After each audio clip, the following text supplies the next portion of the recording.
오늘 백부장 꼭 물어보고 싶은 게 있어요.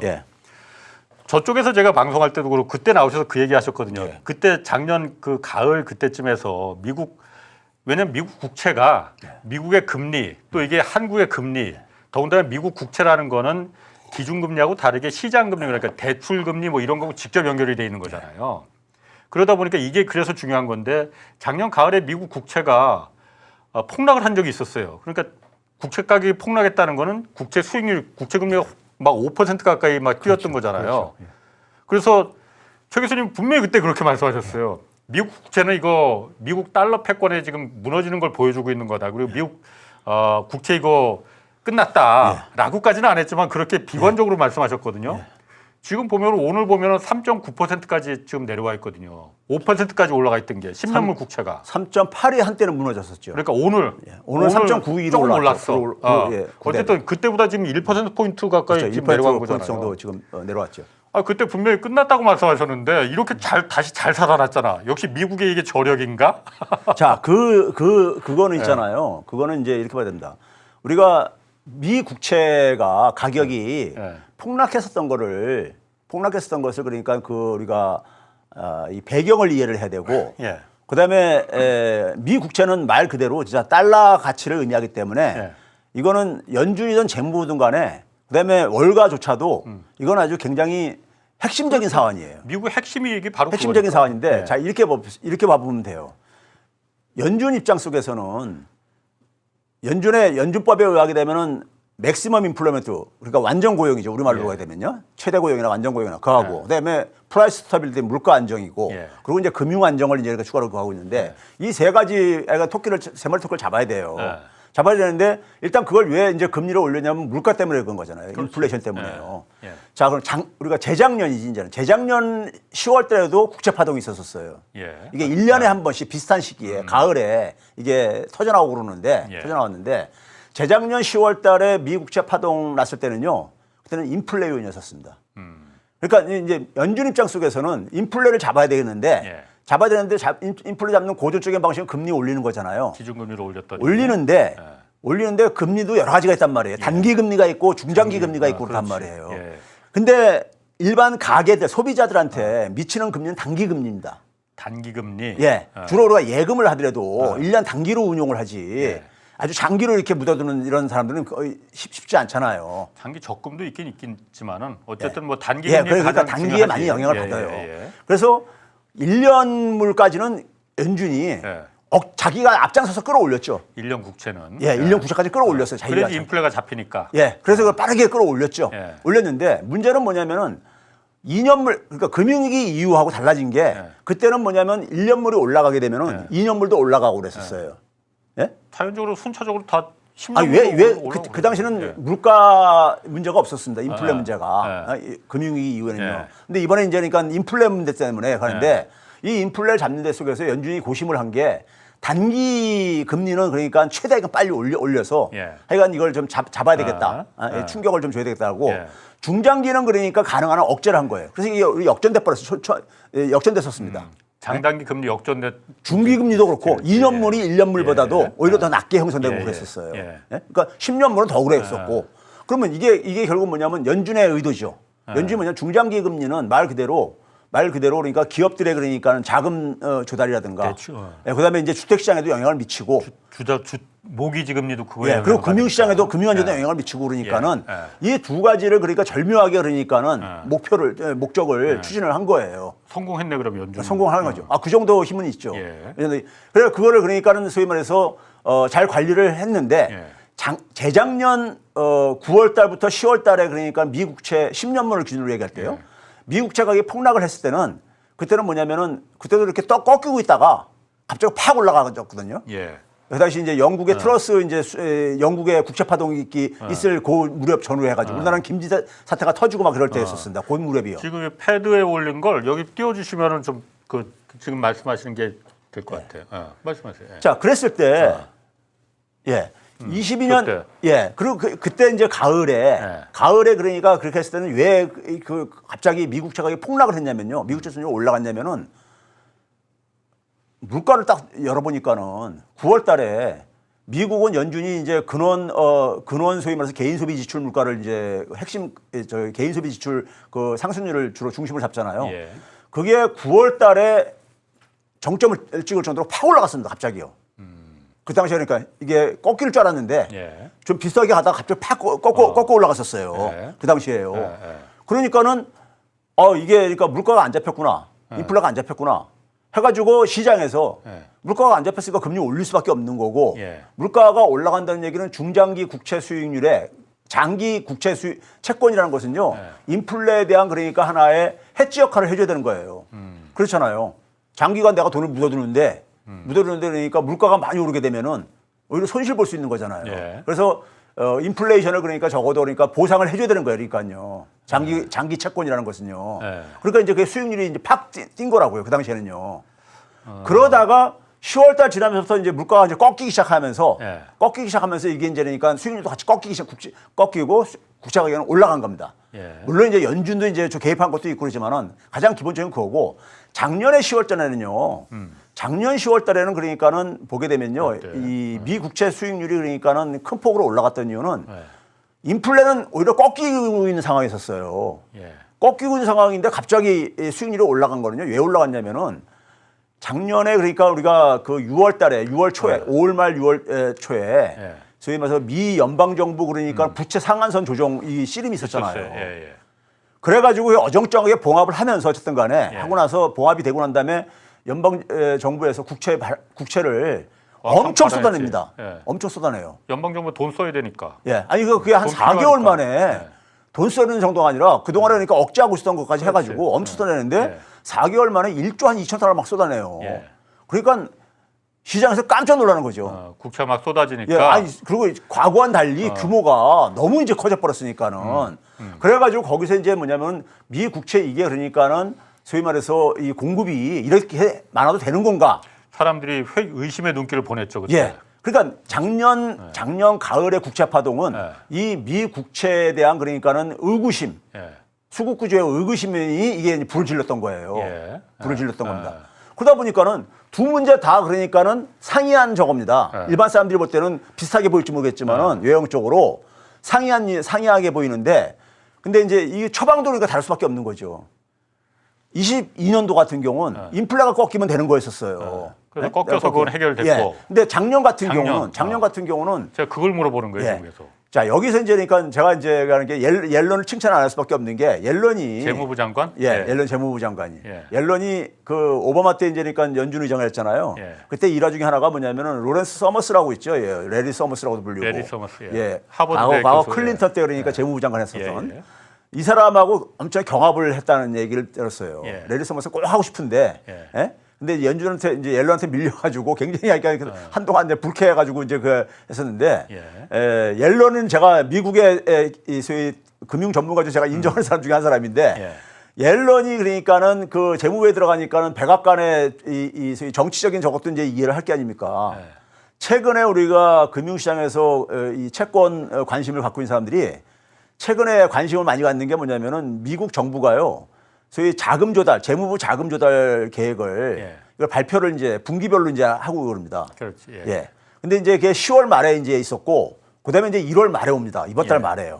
저는 이번 달 말이 굉장히 주목이 되는데, 근데 이제 그 당시에 이제 그 9월 달 것까지가 국채가 막 쏟아져 나오니까 10월 달에도 그런데 10월 달에는 뭐냐면 미국은 회계년도가 10월부터 9월이거든요. 우리랑 다르게. 우리는 1월부터 12월이지만은. 그러니까 10월 달에 임시 이제 봉합을 하고 나니까는 공화당하고 예산을 당겨 쓸 수가 있잖아요. 그러니까 부채한도 협상을 체결했으니까. 아니 그거는 6월 달이고 10월 달에는 뭐냐면 예산, 내년도 예산. 그때 예산. 그때도 예산을 그 당시도 그러니까 이게 타결이 안 돼가지고 하다가 그것도 임시 봉합을 해가지고 해주면서 이제 어쨌든 간에 예산을 쓸 수가 있게 됐단 말이에요. 그러니까 예산이라는 것이 뭐 그러니까 꼭 무슨 뭐 10월 달에 얼마 써야 돼 이거까지 묻진 않으니까는.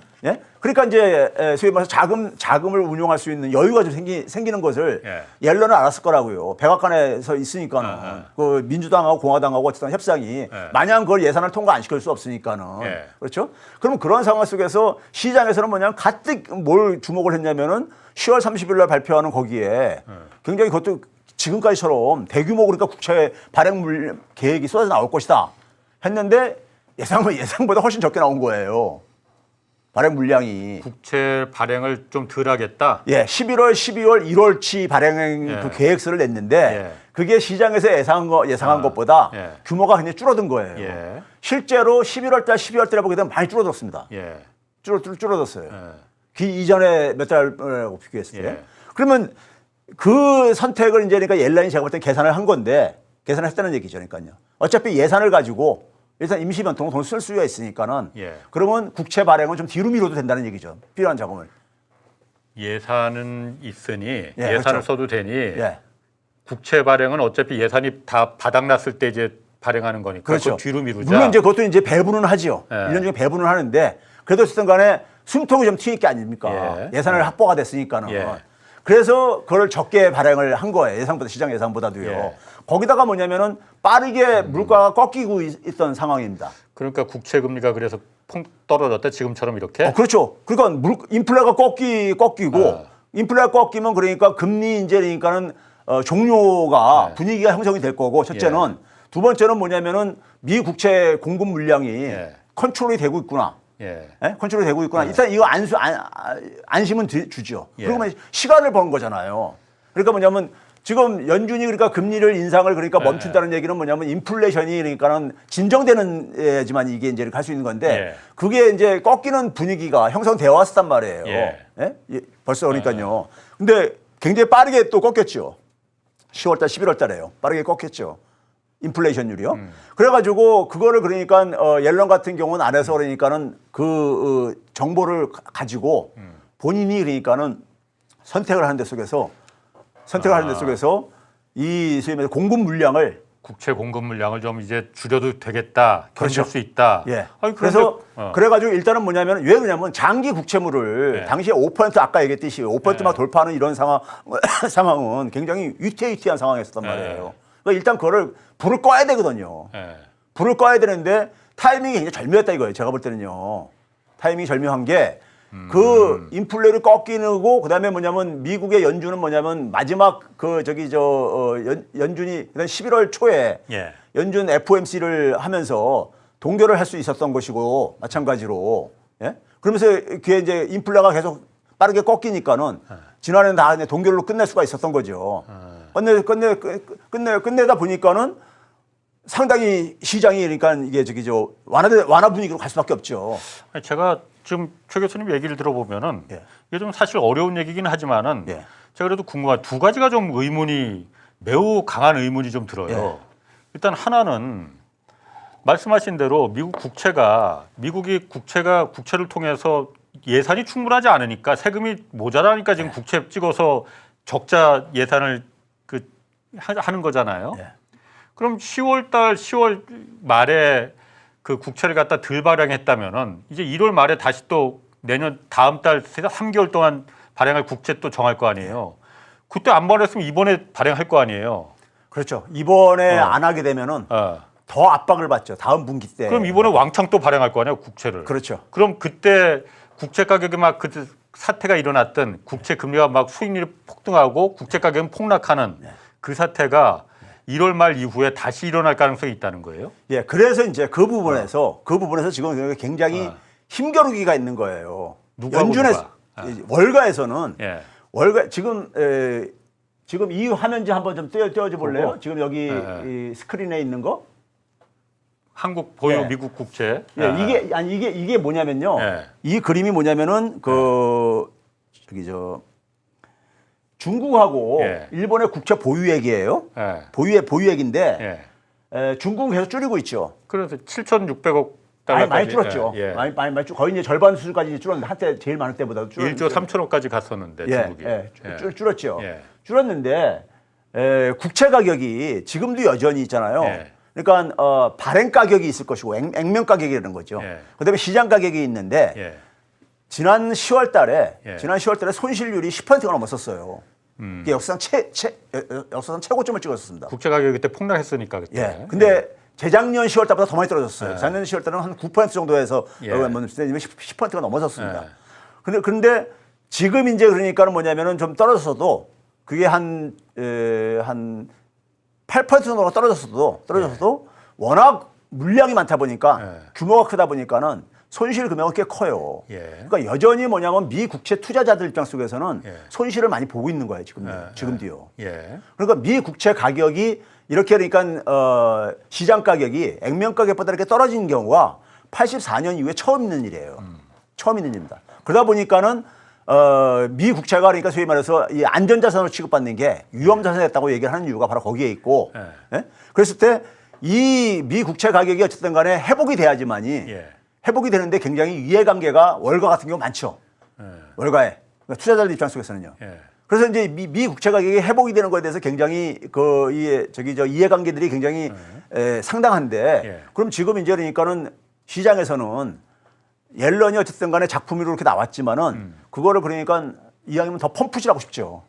뭐냐면 이제 그러니까 금리 인상도 끝났고 인플레도 거의 잡혔고 뭐 이런 식의 분위기가 막 그냥 쏟아져 나왔잖아요. 예. 쏟아져 나오면서 그러니까는 이게 미 국채 가격이 폭등을 이제 한 거 아닙니까? 예. 미 국채 가격이. 그 얘기는 결국 뭐냐면 그래가지고 최근에 다시 미 국채 수익률이 올라간 거는 올라가기 뭐냐면 과도하게 그러니까는 움직였다. 과도하게 국채 가격이 폭등했다. 예. 이거에 대한 반발 반발 매수가 반발 심리가 작동을 했다고들 가듯이 최근 요 며칠 사이에 좀 그렇죠. 올라간 거는. 예, 그렇죠. 그러면 이제 이게 결국은 뭐냐면은 원래 이제 자산 시장이라는 것이 원래가 이렇게 과도하게 반응을 합니다. 예. 떨어질 때 많이 떨어지고 올라갈 때 많이 올라가고 이렇게 하는 순간적으로는 하는데 그러면 지금 최근의 상황 속에서는 월가 입장 속에서는 마저 내친 김에 계속해서 미 국채 가격이 올라주길 바라는 거예요. 심리가 있다고요.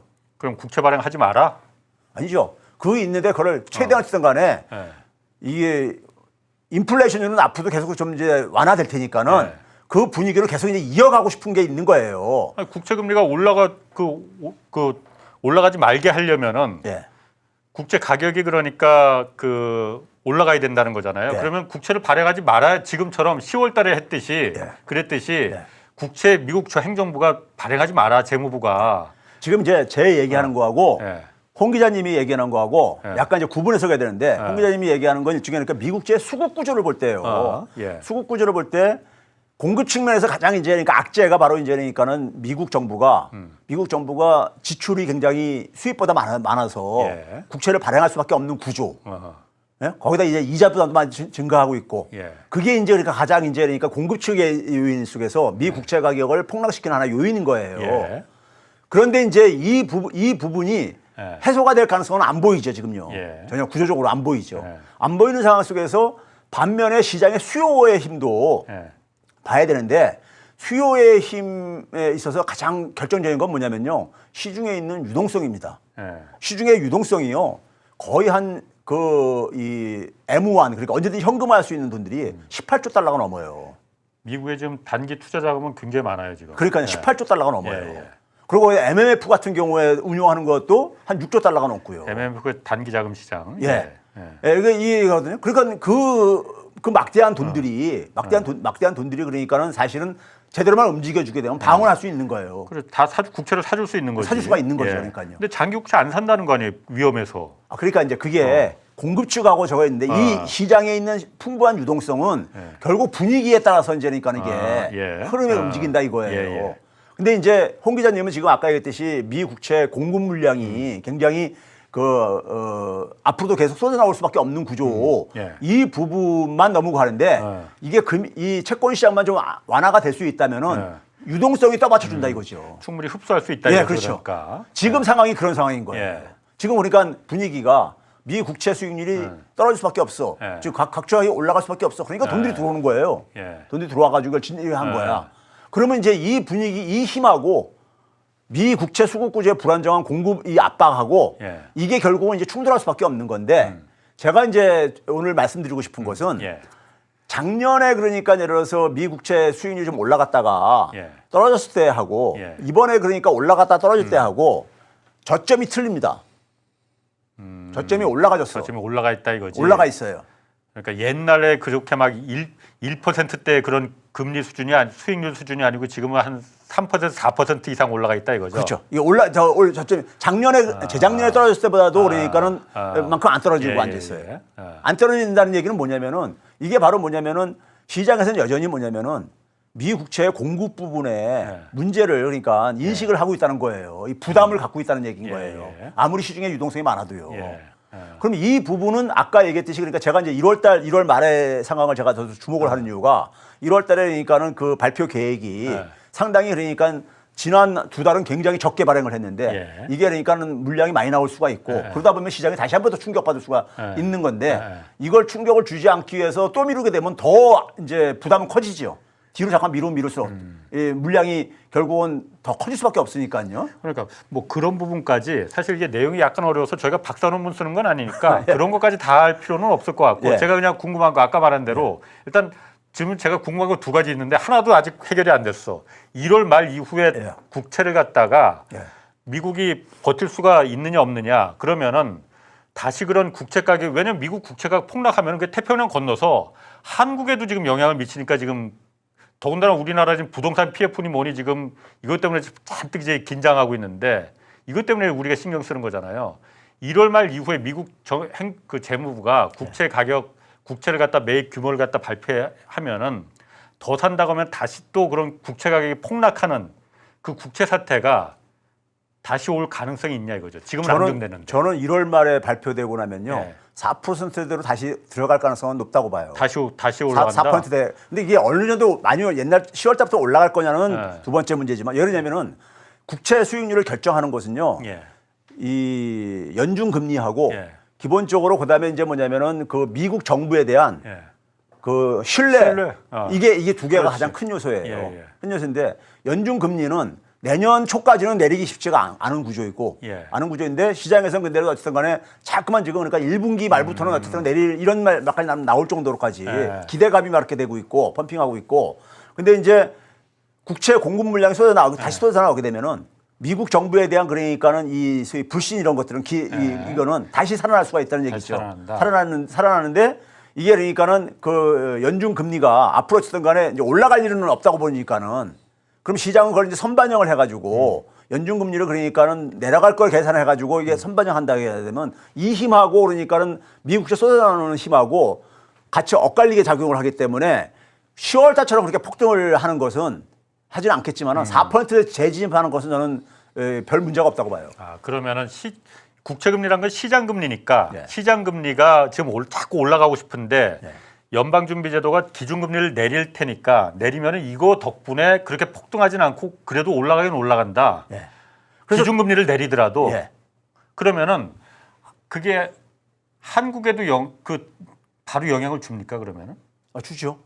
그럼 지금 왜냐면 제가 이걸 왜 물어보냐면은 한국에서 다들 미국 금리 내리기를 지금 정한수 떠놓고 비는 사람이 한두 명이 정부도 빌고 있고 그래야만 이거 해결된다라고 하고 있고 그러면은 미국 기준금리를 내리더라도 진짜 중요한 시장금리가 생각만큼 내려오지가 않는다는 얘기 아니에요. 그렇죠.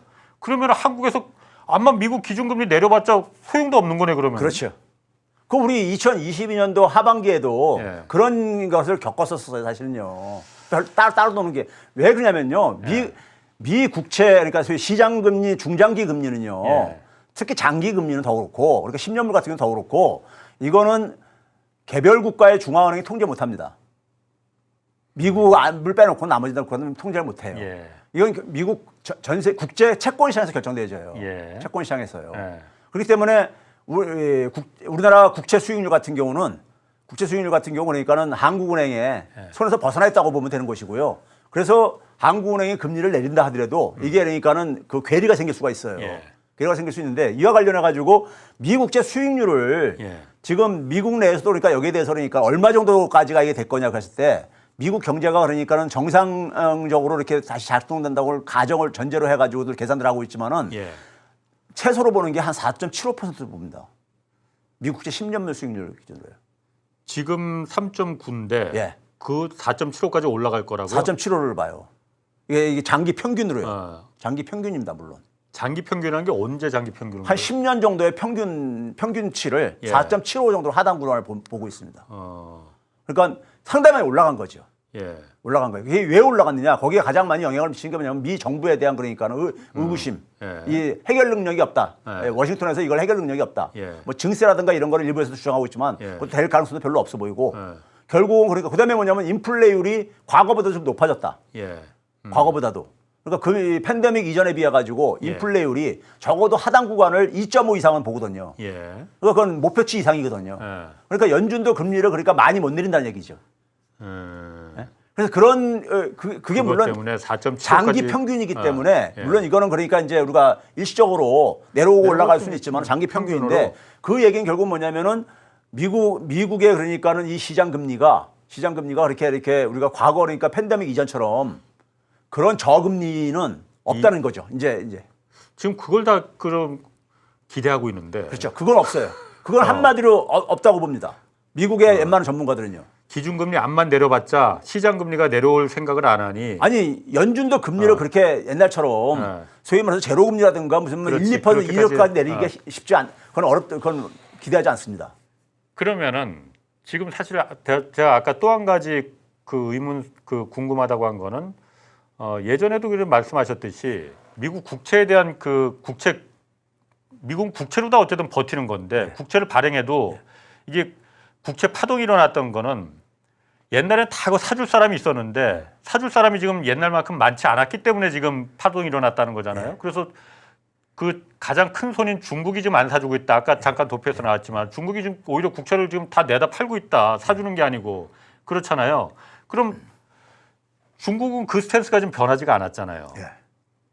그러면은 앞으로도 미국이 어쨌든 이 국채나 달러 패권이 미국의 가장 핵심 이익인데 이걸 그냥 이렇게 약해지도록 놔두지는 않을 것 같은데 뭔가 방어 전략이 있지 않겠습니까? 그와 관련해서요. 그와 관련해서 작년 6월 달에요. 그 옐런이 미국은 금융위원회가 주택 및 금융위원회로 이렇게 하원에 돼 있는데 거기 나가서 이제 그러니까 의원들한테 막 질문을 막 쏟아내요. 야 달러 이거 계속해서 우리 기축통화 이거 방어할 수 있는 거야? 준비 통화라고 그러죠. 준비금 통화로요. 그런데 할 수 있는 거 그러니까는 옐런이 뭐라고 그랬냐면요. 그 준비금 통화에 다원하는 이건 자연스러운 하나의 경향이다. 그런 얘기를 해요. 공개적으로 발언을. 의회에서요. 옐런이 그러니까 달러의 힘을 갖다가 오히려 이거 약해지는 걸 용인하는. 아니, 물론 그거를 가지고 중국이 위안화가 그걸 대체한다 이런 얘기는 물론 전혀 그거하고 같은 말은 아닙니다. 물론 그러니까. 근데 단지 뭐냐면 준비금 통화가 다원화가 된다 이거예요. 그러니까 그만큼 달러에 대한 수요가 줄어드는데 여기에 그러니까 준비를 해야 된다. 미국인들은 이것은 자연스러운 하나의 경향이다 이렇게 얘기를 해요. 이런 표현을 씁니다. 그 얘기를 그러니까 의원들이 그러니까 재차 확인하고 그랬는데 불구하고 그런 얘기를 반복해서 얘기를 해요. 옐런이. 그 얘기는 결국 그냥 미국도 그걸 아는 거예요. 미국도 아는 거야. 미국이 그러니까 사실은 러시아가 우크라이나 침공했을 때 소위 말해서 스위프트에서 제외했을 때 그때 뒤늦게 작년 4월 달에 그 조치가 그러니까는 소위 말해서 탈달러를 하는데 하나의 저거 되고 있다. 하는 것도 인정을 했었어요. 오히려 스스로 상실시켰죠. 그걸 자기 발톱 찍었다는 거죠. 그러니까 그 러시아가 쉽게 무릎 꿇지 않았는데 제대로 통제가 안 되면서 그런 얘기 했듯이 근데 이제 그 이후에 돌아가는 거 보니까는 지금 이제 달러에 대한 달러 사용 의존도를 줄이려고 하는 움직임. 이거는 자연스러운 경향인데 그 막을 수 없다고 그럼 미국이 인정하는 거예요? 인정한 거예요. 미국의 가장 큰 수출품이 달러인데 미국이 거의 유일하게 수출하는 게 뭐 달러밖에 더 있나 뭐 이 얘기도 하는데 그거 달러 그러면 가치를 달러 이익을 갖다 미국이 방어할 수 없다면 미국이 끝난다는 얘기 아니에요. 근데 이제 물론 이것이 우리가 영국 파운드 역사를 보게 되면요. 파운드 역사도 그러니까는 그 어떤 격변이 있기 전까지는 세계 대공황 같은 격변이 있기 전까지는 굉장히 서서하게 움직입니다. 패권적인 지위가. 근데 달러도 이제 그러니까는 어떤 하나의 그러니까 우리가 이 모멘텀이 올 수도 있겠지만은 격변하는 모멘텀이 올 수도 있겠지만은 그 전까지는 이제 옐런이 얘기하는 건 이제 그러니까 이 수요가 그러니까는 과거처럼 그러니까는 절대적인 그러니까 달러의 권력을 누릴 수 있는 것은 더 이상 그런 것은 우리가 기대하지 말고 새로운 시대를 준비를 해야 된다는 이런 식으로 이제 그걸 얘기를 한 건데 그러면 이제 그 입장이 그러니까 지금 이제 미국이 가지고 있는 지금 딜레마인 거예요. 딜레마인 거야. 그러니까 소위 말해서 미국채를 쏟아내려면은 달러에 대한 절대적인 신뢰가 있어야 되는데 그게 약화되고 훼손되고 있단 말이에요. 서서히 그러니까요. 훼손되고 있기 때문에 근데 국제 발행 물량은 앞으로도 계속 증가할 수밖에 없는 이런 구조고요. 구조적으로 그러니까요. 지금 엄청나게. 근데 이게 이제 지금 문제가 털 때마다 지금 제가 과거하고 달라진 것은 뭐냐면요.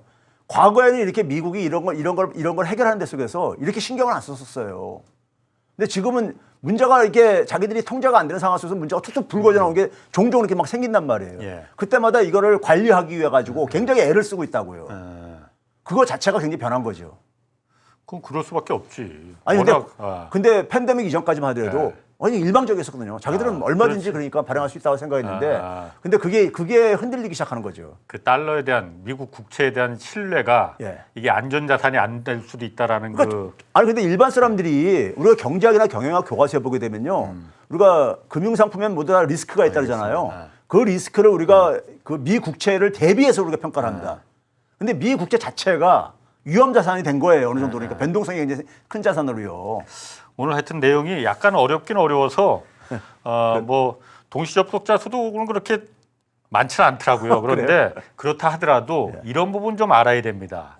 저희가 왜냐하면 유튜브에 공영방송이잖아요. 예. 내가 그거 하려고 지금 여기 왔는데 공중파 공영방송에서 뛰어나와서 그거 하려고 왔기 때문에 이런 부분 좀 어렵더라도 오늘 좀 보신 분들이 다시 한번 좀 복기를 해서라도 이 미 국채가 어떤 상황인 건지 이걸 좀 아셔야만이 그런 거 알아야만이 됩니다. 접속자 수 제가 0명으로 가더라도 이런 거 좀 제가 좀 말하려고 합니다. 제가 한 가지만 더 물어볼게요.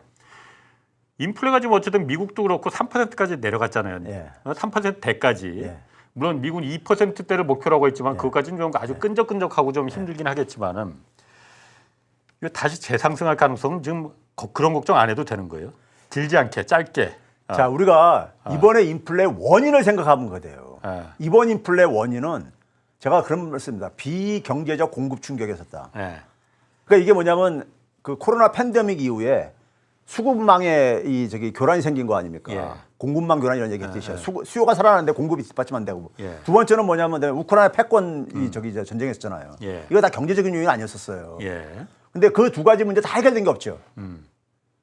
그러니까 그러니까 그래서 다시 지금 올 가능성이 있다. 지금 그러니까 이제 뭐 우리가 그런 지경학적인 파편화를 얘기한단 말이에요. 그런 것들이 그러니까 우리가 또 다른 하나의 그러니까 그래서 공급망 구축에 이렇게 열을 내는 이유가 자기들 그러니까 그 충격을 최소화하겠다고 이렇게 하는 거잖아요. 하는데 인플레 요인이 그러니까 저는 해결된 게 아무것도 없다. 그런 점에서 그러니까는 이게 또 반복될 수 있다. 이런 것을 말씀드리고 싶어요. 알겠습니다. 최백운 교수였습니다. 고맙습니다. 네, 감사합니다.